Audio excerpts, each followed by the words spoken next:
Welcome to MrUnbox and Travel. In the unboxing and review the product Redmi A3. Redmi is a budget smartphone. The price is a video. Smartphone use user experience video maximum video skip video like channel videos channel subscribe channel subscribe smartphone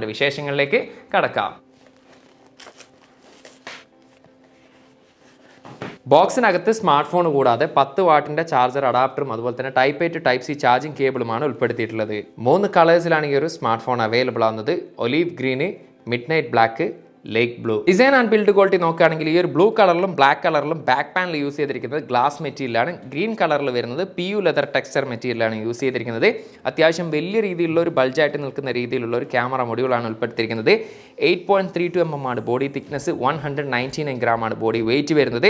right സൈഡിലാണ് finger print സ്കാനറും അതുപോലെ തന്നെ volume rockers ഉൾപ്പെടുത്തിയിരിക്കുന്നത്. Plastic ആണ് body frame വരുന്നത്. മുകൾ വശത്തായിട്ട് നമുക്ക് 3.5 mm ഒരു earphone ജാക്കും ഒരു സ്പീക്കറുകളും കാണാൻ പറ്റും. ലെഫ്റ്റ് സൈഡിലാണ് സിം ട്രേ യൂസ് ചെയ്തിരിക്കുന്നത്. 3 card slot ആണ്. ഒരേ സമയം 2 nano sim card plus memory card എന്നുള്ള രീതിയിൽ യൂസ് ചെയ്യാൻ സാധിക്കും. താഴ്വശത്തായിട്ട് നമുക്ക് internal mic, type C charging port, ഇത്രയും കാര്യങ്ങളാണ് ഒറ്റ നോട്ടത്തിൽ നമുക്ക് ഡിസൈനിൽ കാണാൻ സാധിക്കുന്നത്. ഓവറോൾ പറയുകയാണെങ്കിൽ ഈ ഒരു പ്രൈസ് സെഗ്മെന്റിൽ നമ്മൾ എക്സ്പെക്ട് ചെയ്യുന്നതിലും കുറച്ചും കൂടി ബെറ്റർ ആയിട്ടുള്ള ഒരു ഡിസൈൻ ആൻഡ് ബിൽഡ് ക്വാളിറ്റിയാണ് കാണാൻ സാധിച്ചത്.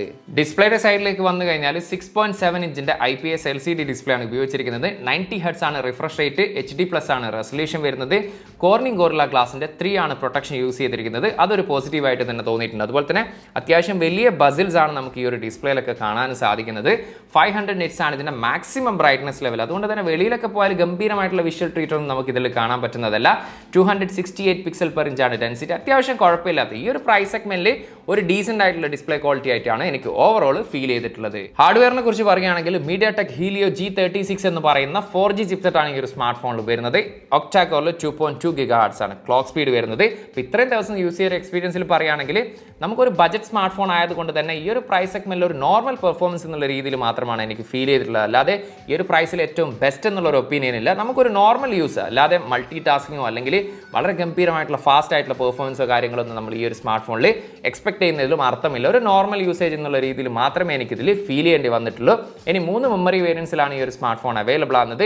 അതിൽ തന്നെ 2 മെമ്മറി വേരിയൻസ് ആണ് നിലവിൽ ഇപ്പോൾ ഖത്തറിൽ അവൈലബിൾ ആകുന്നത്. 3GB റാമിൽ 64ഉം 4GB റാമിൽ 128ഉം. ഇതുകൂടാതെ മറ്റു ചില രാജ്യങ്ങളിൽ 6GB റാമിൽ 128 കൂടി അവൈലബിൾ ആണ്. എത്രയാണോ റാം അത്ര തന്നെ നമുക്കിതിൽ റാം എക്സ്പാൻഷൻ എന്നുള്ള രീതിയിലും യൂസ് ചെയ്യാൻ സാധിക്കുന്നതാണ്. 3 കാർഡ് സ്ലോട്ടാണ് ഈ ഒരു സ്മാർട്ട് ഫോണിൽ യൂസ് ചെയ്തിരിക്കുന്നത്. ഒരേ സമയം 2 nano sim card plus memory card എന്നുള്ള രീതിയിൽ നമുക്ക് യൂസ് ചെയ്യാൻ സാധിക്കും. അപ് ടു 1 TB വരെ നമുക്ക് ഈ ഒരു സ്മാർട്ട് ഫോണിൽ മെമ്മറി കാർഡ് സപ്പോർട്ട് ചെയ്യുന്നതാണ്. എനിവേ കണക്ടിവിറ്റിയുടെ കാര്യം എടുത്തു കഴിഞ്ഞാൽ ഡ്യുവൽ 4G LTE ഇതിൽ സപ്പോർട്ടാണ്. അതുപോലെ തന്നെ ഡ്യുവൽ ബാൻഡ് വൈഫൈ ഇതിൽ സപ്പോർട്ടാണ്. ബ്ലൂടൂത്തിൻ്റെ 5.3 ആണ് ഇതിൽ ഉപയോഗിച്ചിരിക്കുന്നത്. FM റേഡിയോ ഇതിൽ സപ്പോർട്ടാണ്. NFC ഈ ഒരു സ്മാർട്ട് ഫോണിൽ സപ്പോർട്ടല്ല. ആൻഡ്രോയിഡ് 14ലാണ് ഈ ഒരു സ്മാർട്ട് ഫോൺ പ്രവർത്തിക്കുന്നത്. MIUI അല്ല വരുന്നത്, പകരം ആൻഡ്രോയിഡ് ഗോ ആണ് ഇതിൽ ഉപയോഗിച്ചിരിക്കുന്നത്. അതുകൊണ്ട് തന്നെ നല്ല നീറ്റ് ആൻഡ് ക്ലീൻ ആയിട്ടുള്ള യൂസർ ഇന്റർഫേസ് ആണ് വരുന്നത്. കാരണം ആഡ്വേസോ ബ്ലോട്ട്വേസോ ഒന്നും നമുക്കിതിൽ കാണാൻ സാധിക്കുന്നതല്ല. പക്ഷേ ആൻഡ്രോയിഡ് ഗോ അഥവാ ലൈറ്റ് വേർഷൻ ആയതുകൊണ്ട് തന്നെ ചില ആപ്ലിക്കേഷൻസ് അല്ലെങ്കിൽ ചില ഗെയിമുകൾ ഈ ഒരു സ്മാർട്ട് ഫോണിൽ കമ്പാറ്റബിൾ അല്ല. ബാറ്ററിയെ കുറിച്ച് നോക്കുകയാണെങ്കിൽ 5000 mAh ബാറ്ററിയാണ് ഈ ഒരു സ്മാർട്ട് ഫോണിൽ വരുന്നത്. 10 വാട്ടിന്റെ ചാർജറാണ് നമുക്ക് ഇതിനോടൊപ്പം ലഭിക്കുന്നത്. അത് തന്നെയാണ് ഇതിന്റെ മാക്സിമം ചാർജിങ് കപ്പാസിറ്റി എന്ന് പറയുന്നത്. അത് ഉപയോഗിച്ചുകൊണ്ട് 0 to 100 ചാർജ് ചെയ്യാൻ ഏകദേശം 1.5 മണിക്കൂറിന് മുകളിൽ സമയം എടുക്കുന്നുണ്ട്. എനിവേ ഇത്രയും ദിവസം യൂസ് ചെയ്ത എക്സ്പീരിയൻസിൽ ബാറ്ററി പെർഫോമൻസിനെ കുറിച്ച് പറയുകയാണെങ്കിൽ നമ്മളൊരു നോർമൽ യൂസർ ആണെങ്കിൽ തീർച്ചയായിട്ടും ഈ ഒരു സ്മാർട്ട് ഫോൺ ഒരു നോർമൽ രീതിയിലാണ് നമ്മൾ മിക്ക ആളുകളും യൂസ് ചെയ്യുന്നത്. അതുകൊണ്ട് തന്നെ നമുക്ക് ഒരു ദിവസത്തിന് മുകളിലും ഈ ഒരു സ്മാർട്ട് ഫോൺ ഈസി ആയിട്ട് യൂസ് ചെയ്യാൻ സാധിക്കുന്നതാണ്. സിംഗിൾ സ്പീക്കറാണ്, അതും ബോഡിയുടെ മുകൾ വശത്തായിട്ടാണ് പ്ലേസ് ചെയ്തിരിക്കുന്നത്.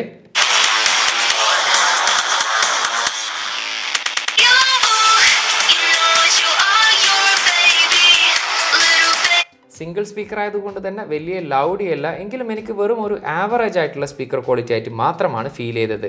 സൈഡ് മൗണ്ടഡ് ഫിംഗർ പ്രിന്റ് സ്കാനറാണ് യൂസ് ചെയ്തിരിക്കുന്നത്. അത്യാവശ്യം ഫാസ്റ്റ് ആയിട്ടും അതുപോലെ തന്നെ ആക്യുറേറ്റ് ആയിട്ടും ഫിംഗർ ലോക്ക് വർക്ക് ചെയ്യുന്നുണ്ട്. 2 ക്യാമറയാണ് പിറകിൽ ഉപയോഗിച്ചിരിക്കുന്നത്. പക്ഷേ നമുക്ക് ഒന്നിനെ മാത്രമേ ക്യാമറ എന്നുള്ള രീതിയിൽ പരിഗണിക്കാൻ പറ്റുകയുള്ളൂ. 8 മെഗാപിക്സലിന്റെ മെയിൻ ലെൻസ്. രണ്ടാമത്തെ ക്യാമറ എന്ന് പറയുന്നത് 0.8 മെഗാപിക്സലിന്റെ ഓക്സിലറി ലെൻസ് മാത്രമാണ്. ഇനി റിയർ ക്യാമറയിൽ എത്തിയിരിക്കുന്ന ഫോട്ടോസിനെ കുറിച്ച് ഒറ്റ വാക്കിൽ പറയുകയാണെങ്കിൽ ഈ ഒരു പ്രൈസ് സെഗ്മെന്റിൽ നമ്മൾ എന്താണ് എക്സ്പെക്ട് ചെയ്യുന്നത് അതിലും ബെറ്റർ ആയിട്ടുള്ള ഔട്ട്പുട്ടാണ് എനിക്ക് തോന്നിയിട്ടുള്ളത്. എസ്പെഷ്യലി ഡേ ലൈറ്റ് അല്ലെങ്കിൽ ഔട്ട്ഡോർ ഫോട്ടോസൊക്കെ അത്യാവശ്യം നല്ല രീതിയിലുള്ള ഫോട്ടോ ഔട്ട്പുട്ട് ആയിട്ടാണ് എനിക്ക് ഫീൽ ചെയ്തത്. ഈവൻ നൈറ്റ് ഫോട്ടോഗ്രാഫിയും കുഴപ്പമില്ലാത്ത രീതിയിൽ എനിക്ക് ഫീൽ ചെയ്തിട്ടുണ്ട്. എനിവേ സെൽഫി ക്യാമറയുടെ കാര്യം എടുത്തു കഴിഞ്ഞാൽ 5 മെഗാ പിക്സലിൻ്റെ സെൽഫി ക്യാമറയാണ് ഉപയോഗിച്ചിരിക്കുന്നത്. ഇതേ ഒരു ഒപ്പീനിയൻ തന്നെയാണ് എനിക്ക് ഫീൽ ചെയ്തിട്ടുള്ളത്. അതായത് നമ്മൾ എന്താണ് ഈ ഒരു പ്രൈസ് സെഗ്മെന്റിൽ എക്സ്പെക്ട് ചെയ്തത് അതിലും ബെറ്റർ ആയിട്ടുള്ള, എസ്പെഷ്യലി ഡേ ലൈറ്റ് അല്ലെങ്കിൽ ഔട്ട്ഡോർ ഫോട്ടോസ് എന്നൊക്കെ പറയുന്നത് അത്യാവശ്യം ഷാർപ്പായിട്ടുള്ള ഫോട്ടോ ഔട്ട്പുട്ട് തന്നെയാണ് എനിക്ക് ലഭിച്ചിട്ടുള്ളത്. നൈറ്റ് ഫോട്ടോഗ്രാഫിയും അത്യാവശ്യം നല്ല രീതിയിൽ തന്നെ കാണാൻ സാധിച്ചിട്ടുണ്ട്. എനിവേ ഓവറോൾ പറയുകയാണെങ്കിൽ ഈ ഒരു പ്രൈസ് സെഗ്മെന്റിലെ one of the best camera performance ഉള്ള രീതി തന്നെയാണ് എനിക്ക് ഫീൽ ചെയ്തിട്ടുള്ളത്. ഈ ഒരു സ്മാർട്ട് ഫോണിന്റെ പ്രൈസ് പറയുന്നതിന് മുമ്പ് ഈ ഒരു വീഡിയോ നിങ്ങൾ ഖത്തറിൽ നിന്നാണ് കാണുന്നതെങ്കിൽ ഞാൻ ഈ പറയാൻ പോകുന്ന കാര്യം തീർച്ചയായിട്ടും നിങ്ങളൊന്ന് കെയർ ചെയ്യേണ്ടതാണ്. അതല്ലെങ്കിൽ ഒരു പക്ഷേ നിങ്ങളുടെ പണം നഷ്ടപ്പെടാനുള്ള സാധ്യത കൂടിയുണ്ട്. എനിവേ ഇതിന്റെ പ്രൈസ് ഇവിടെ ഖത്തറിൽ വരുന്നത് 3GB + 64GB 299 Qatar റിയാലാണ് officially price വരുന്നത്. ഏകദേശം ഇന്ത്യയുടെ 6700 റുപ്പീസാണ് വരുന്നത്. അതുപോലെ തന്നെ 4GB + 128 349 ഖത്തർ റിയാലാണ് ഒഫീഷ്യലി പ്രൈസ് വരുന്നത്. ഏകദേശം ഇന്ത്യയുടെ 8000 റുപ്പീസാണ് വരുന്നത്. അപ്പം ഞാൻ എന്താണ് ഈ ഒരു വീഡിയോ ഖത്തറിൽ നിന്ന് കാണുന്നവരോട് പാസ് ചെയ്യാനുള്ള ഇൻഫർമേഷൻ എന്ന് ചോദിച്ചു കഴിഞ്ഞാൽ, റെഡ്മിയുടെ ഒഫീഷ്യൽ ഡിസ്ട്രിബ്യൂട്ടർ ഖത്തർ എന്ന് പറയുന്നത് ഇന്റർടെക് ആണ്. അവർ 2 വർഷത്തെ വാറണ്ടിയാണ് പ്രൊവൈഡ് ചെയ്യുന്നത്. ഈ ഒരു ഡിസ്പ്ലേയിൽ കാണുന്ന തരത്തിലുള്ള ആ ഒരു സ്റ്റിക്കർ അല്ലെങ്കിൽ ആ ഒരു എംബ്ലം നിങ്ങളുടെ സ്മാർട്ട് ഫോണിൻ്റെ ബോക്സിലുണ്ട് എന്നുള്ള കാര്യം നിർബന്ധമായിട്ട് നിങ്ങൾ ഉറപ്പുവരുത്തുക. അതല്ലെങ്കിൽ നിങ്ങൾക്ക് 1 വർഷത്തെ ഷോപ്പ് വാറണ്ടിയോ അല്ലെങ്കിൽ മറ്റു തരത്തിലുള്ള വാറണ്ടിയോ കാര്യങ്ങളൊക്കെ ആയിരിക്കും നിങ്ങൾക്ക് ലഭിക്കുന്നുണ്ടാവുക. അതിൻ്റെ ഒരു ദോഷം എന്ന് പറയുന്നത് നിങ്ങൾക്ക് ഒരിക്കലും ഒഫീഷ്യലായിട്ട് ഈ ഒരു റെഡ്മിയുടെ ഷോറൂമിൽ പോയാൽ നിങ്ങൾക്ക് വാറണ്ടി ക്ലെയിം ചെയ്യാൻ സാധിക്കില്ല. അതുകൊണ്ട് തന്നെ നിങ്ങൾക്ക് പണം നഷ്ടപ്പെടാനുള്ള ഒരു സാധ്യതയുണ്ട്. അതുകൊണ്ട് തന്നെ നിങ്ങൾ ഏത് റെഡ്മി സ്മാർട്ട് ഫോൺ എടുക്കുന്ന സമയത്തും ആ ഒരു ഇന്റർടെക്കിൻ്റെ എംബ്ലം ഉണ്ട് എന്നുള്ള കാര്യം ഒന്ന് ഉറപ്പുവരുത്തുക. എനിവേ ഈ ഒരു സ്മാർട്ട് ഫോണിനെ കുറിച്ച് ഓവറോൾ പറയുകയാണെങ്കിൽ ഈ ഒരു പ്രൈസ് സെഗ്മെന്റിൽ ഏറ്റവും ബെസ്റ്റ് എന്നുള്ള ഒരു ഒപ്പീനിയൻ എനിക്കില്ല. മറിച്ച് നിങ്ങൾ ഒരു സെക്കൻഡറി സ്മാർട്ട് ഫോണാണ് തേടുന്നത് അല്ലെങ്കിൽ ആർക്കെങ്കിലുമൊക്കെ ഗിഫ്റ്റ് കൊടുക്കാനാണ് ഉദ്ദേശിക്കുന്നതെങ്കിൽ തീർച്ചയായിട്ടും പരിഗണിക്കാൻ പറ്റുന്ന ഒരു സ്മാർട്ട് ഫോണാണ്. എസ്പെഷ്യലി അത്യാവശ്യം ഒരു വലിയ സ്മാർട്ട് ഫോണാണ്. കാണാനും അത്യാവശ്യം ഒരു പ്രൈസ് തോന്നുന്ന തരത്തിലുള്ള ഒരു ഡിസൈനാണ് ഇതിൽ ഉൾപ്പെടുത്തിയിരിക്കുന്നത്. കുഴപ്പമില്ലാത്ത രീതിയിൽ overall performance, even especially camera performance ഒക്കെ അത്യാവശ്യം നല്ല രീതിയിൽ തന്നെ കാണാൻ സാധിച്ചിട്ടുണ്ട്.